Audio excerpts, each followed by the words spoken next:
Good morning, everybody. And this is a little bit of a weird one. Yeah, it's a little bit hard to define exactly what is going on at quarterback for the Seahawks right now. And while it's easy to dismiss the need for a new quarterback this offseason, it's also not that hard to twist it in a way that makes it not so obvious that there's a lack of need.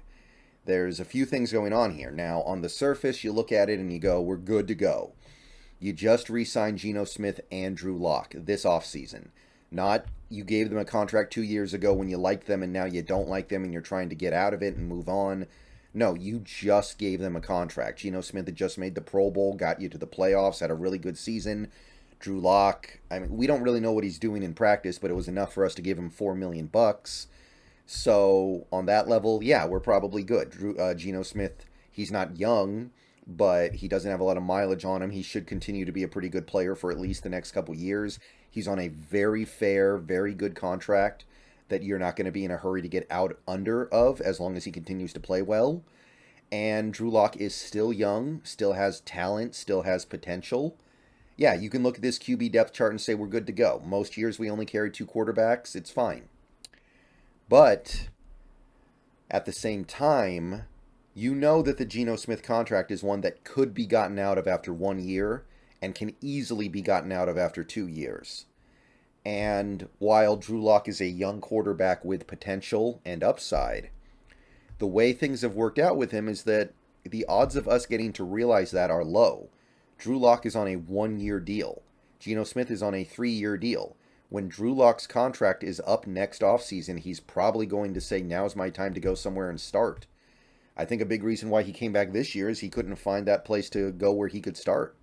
So next year, he puts another good year of practice on the books, another year of trying to market himself as somebody who can become a starter somewhere where they don't have a quarterback, and there are definitely going to be places like that.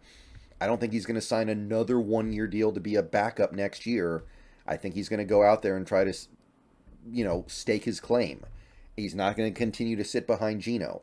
And Geno, while you could get out of the contract after 1 year, it would be much easier to do it after two. So even though you have a young quarterback with potential on the roster, the odds of you getting to realize the benefit of that is actually kind of low. So you put that together, when you look at it from that way, you could get another quarterback. And while you could definitely wait until next year, you don't have to. You could do it now.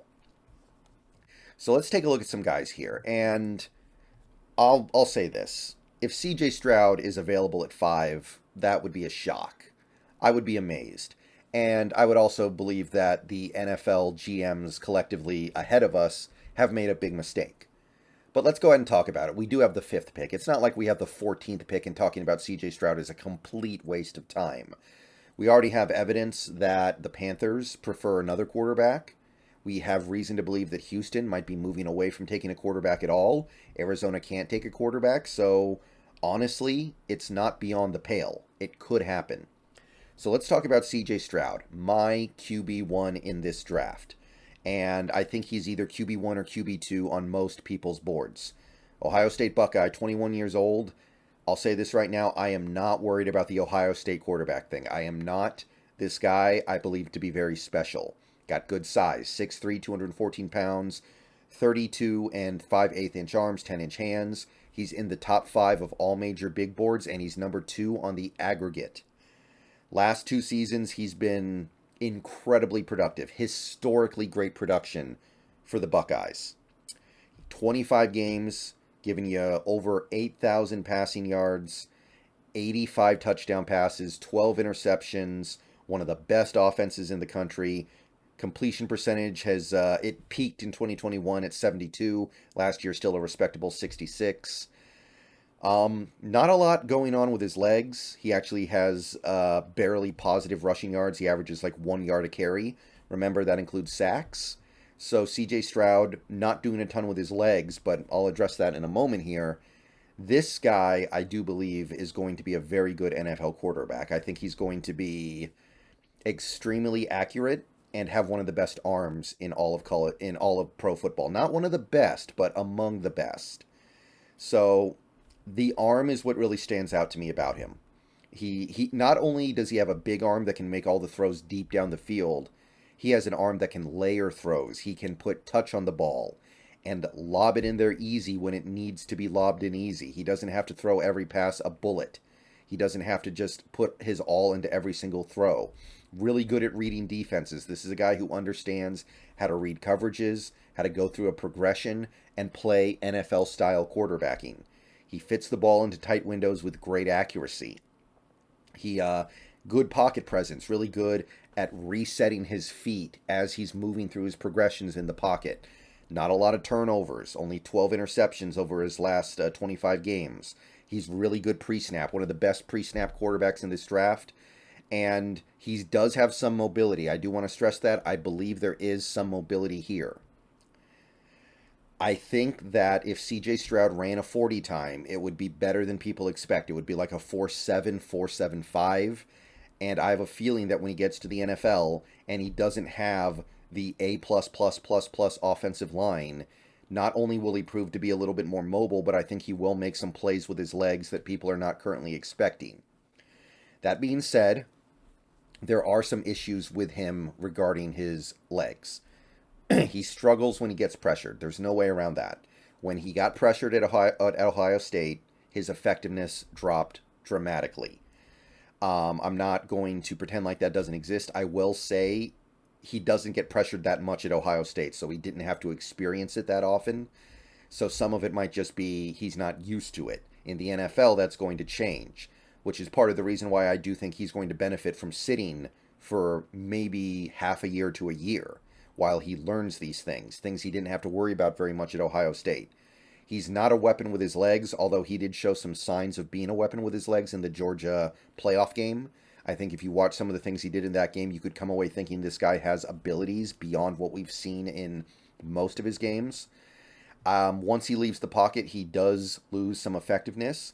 And like I said, I think these are things that are best served to be worked out on the bench. So while he has given you 2 years of sterling production, I don't believe CJ Stroud should be starting from day one, which obviously is fine for us.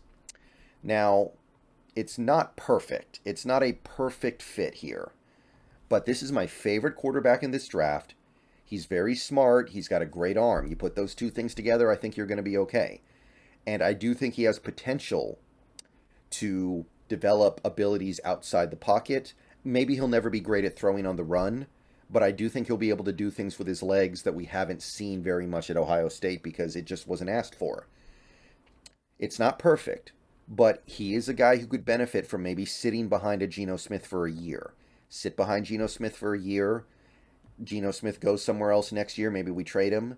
And then CJ Stroud becomes your starter after having that time. I do think this is a guy who could benefit from that opportunity to learn behind a veteran quarterback. This is not somebody who I think is necessarily ready out of the box, even though I think he could get away with it. I think it would be okay. But I look at CJ Stroud and I say, it's not perfect, but I could see him fitting into the plan somewhat smoothly. If he's there at 5, I wouldn't love it because I understand we gave Geno a very agreeable contract in the last couple months, but I would definitely say yes. I think I would say yes, acknowledging that it's not perfect, but it's good. And now let's talk about the other top quarterback. This is the guy who right now, pretty much everyone has him as the number 1 quarterback. I don't, but I don't even have him close. But all the big boards have him number 1. The aggregate has him number 1. Like, this guy's on top of the world right now. It's Bryce Young. Alabama Crimson Tide, 22 years old. Look, I get it. On some level, I get it. On some level, I understand the hype. 5'10", 204 pounds. That's what he weighed at the combine. Not completely buying it, but that's what the scale said, I guess. 30.5-inch arms, 9 3/4-inch hands. Over the last 2 years, he's given you 27 games. I believe he missed 1 game to injury in that time. He's given you about 8,000 passing yards. He's given you almost 80 touchdowns, 12 picks. Completion percentage is right around 66. Not a ton of production with his legs. Like, grand total of 185 rushing yards on more than 100 carries. Really not that much different than CJ Stroud. So the idea of him being so much more capable with his feet making plays, not necessarily true. But that being said, there is a ton to like. I get it. I don't agree with it, but I do get it. He was super productive in college. He's got a good arm. I don't think it's a great arm. I don't. I don't think it's a cannon arm. I don't think it's a CJ Stroud arm. It's not a Justin Herbert arm. It's a good above average arm. He's accurate. Not as accurate as Stroud, but he's accurate. He makes good decisions. He's intelligent with his decision making. He's able to do NFL quarterback type things. He can fit it into tight windows consistently. And you can't deny that he came through in the clutch for Alabama over and over and over again. Like, he does have those big game chops all day. He understands the timing of an NFL-style offense. This is not a guy who gets the ball and starts running around trying to make things happen on every single play. He understands, get the ball, get it out quickly, get the ball, get it out quickly, look here, go there. He understands how to keep things moving. He can make all the throws across the field. He can throw it outside the hashes, inside the hashes, over the middle. He can throw it short. Can do it all. Got a good deep ball. And the thing that separates him from CJ Stroud is that when the play breaks down and he's getting pressured, he can improvise. He can get outside the pocket, still make a play, extend the play, find ways to make good things happen. That is probably the main reason why people are favoring him over CJ Stroud right now. And I get it. I understand these things. But at the end of the day, I look at a guy who is 5'10 and showed up at the combine at 204 pounds, but did not look anywhere near 204 pounds to me when he actually played. And I wonder, how is this going to work? It just feels like he's going to take some of these hits in the NFL. Like, this is a guy who, the way he plays, is going to get punished out there by defenders to a Tunglo Viola style. And we all see what's going on with Tua right now in Miami. And I look at Bryce Young and I see similar things in his future. He's going to take these hits. He doesn't have cushion the way that a guy like a Russell Wilson does. And when he takes those hits, it's going to add up quickly. And he's going to end up missing games. He's going to end up on the IR. He's going to end up on the sideline. And his career is going to get derailed. There's a lot to like here, but that to me undoes everything. So that is the big concern with Bryce Young. I am extremely concerned about him staying upright in the NFL. I will say this also. He is mobile. He is pretty fast. There wasn't a lot of production with his legs. Some of that was because of the Alabama offense. But I do wonder what he's going to be able to do with his legs at the NFL level. Like, kind of makes me think of maybe Baker Mayfield, a guy who at Oklahoma was able to be fairly productive with his legs. A guy who was able to make plays, able to do things as a dual threat quarterback, but he wasn't actually that fast.